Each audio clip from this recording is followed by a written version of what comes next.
भूतिया पेड़। बहुत समय पहले की बात है।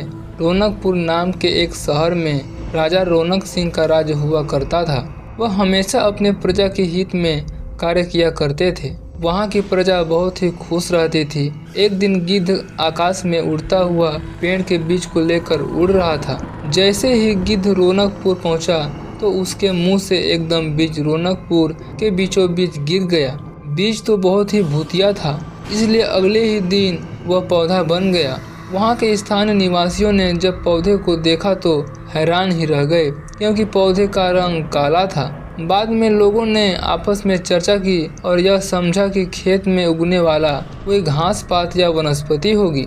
दूसरे दिन वह पौधा काफी बड़ा हो गया। लोगों को और ज्यादा दुविधा हुई कि एक ही दिन में यह पौधा इतना बड़ा कैसे हो गया। होते होते वह पौधा तीसरे दिन पेड़ बन गया था। समय बीतता गया और लोग भी तेजी से बढ़ने वाले पौधे के बारे में सोच कर परेशान हो रहे थे। वह इस मामले को राजा के पास लेकर गए। ऐसे तो जादुई पौधे का पता चलते ही राजा तुरंत उस जगह पर पहुंच गए जहां राजा को जैसे ही पता चला कि एक काले रंग का पौधा 3 दिन से पेड़ बना है तो वह उस पेड़ को हैरानी से देखने लगे। राजा उस पेड़ के पास चौथे दिन पहुंचे थे और तब तक पेड़ और बड़ा हो चुका था।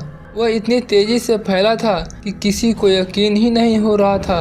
राजा समझ गए थे कि इसका रंग काला है, इसमें जरूर कुछ जादू टोना होगा। इसी सोच के साथ राजा ने घोषणा कर दी कि जो इस पेड़ को खत्म करेगा उसे वह इनाम के तौर पर 1000 सोने के सिक्के देंगे।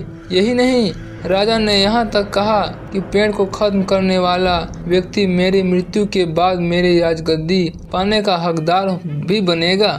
जैसे इतना बड़ा घोषणा सुनने के बाद हर कोई पेड़ खत्म करने के लिए अपना दिमाग लगाने लगा। राजा के सारे चतुर मंत्रियों ने भी तरकीब लगाई, लेकिन पेड़ को कोई भी नष्ट नहीं कर पाया। किसी ने पेड़ के आसपास आग लगवाई तो एक मंत्री ने उस भूतिया पेड़ को हाथियों तक से खिंचवाया, लेकिन पेड़ को कुछ न हुआ। अब लोगों के मन में डर बैठ गया और उसे लगने लगा कि पक्का यह ऐसा वैसा नहीं बल्कि भूतिया पेड़ है।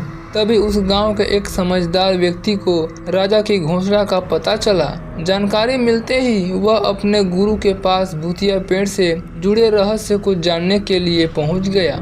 गुरुजी ने अपनी ध्यान की शक्ति को एकत्र करके देखा और उनसे पूछा, क्या तुम पेड़ को खत्म करना चाहते हो? समझदार व्यक्ति ने जवाब दिया, हाँ गुरुजी, सब उससे परेशान हैं। गुरुजी ने बताया कि उसे खत्म करने का एक ही तरीका है। इसके लिए तुम्हें उस पेड़ के आसपास नमक डालना होगा। इस तरकीब के बारे में जानते ही वह व्यक्ति तेजी से राजा के पास गया और कहा कि इस पेड़ के आसपास आपको नमक डलवाना होगा। ऐसा करने पर ही यह पेड़ खत्म होगा। राजा ने अपने सैनिकों को ठीक ऐसा ही करने को कहा। सैनिकों ने मिलकर पेड़ के चारों ओर खूब सारा नमक डाल दिया। नमक डालने के बाद एक दिन बाद ही पेड़ का आकार कुछ कम हुआ। होते होते 5वें दिन तक पेड़ एकदम छोटा हो गया। उसके बाद गलकर वह गायब ही हो गया। उस व्यक्ति की तरकीब काम कर गई और राजा ने खुश होकर उसे इनाम की 1000 सोने की मोहर पहले दी। उसके बाद एक पत्र दिया, इसमें लिखा था कि वह राजा के मरने के बाद उनकी गद्दी को संभालेगा। वह समझदार व्यक्ति खुश होकर अपने घर चला गया। कहानी से सीख, ऐसी कोई मुसीबत नहीं होती जिसका समाधान न किया जा सके।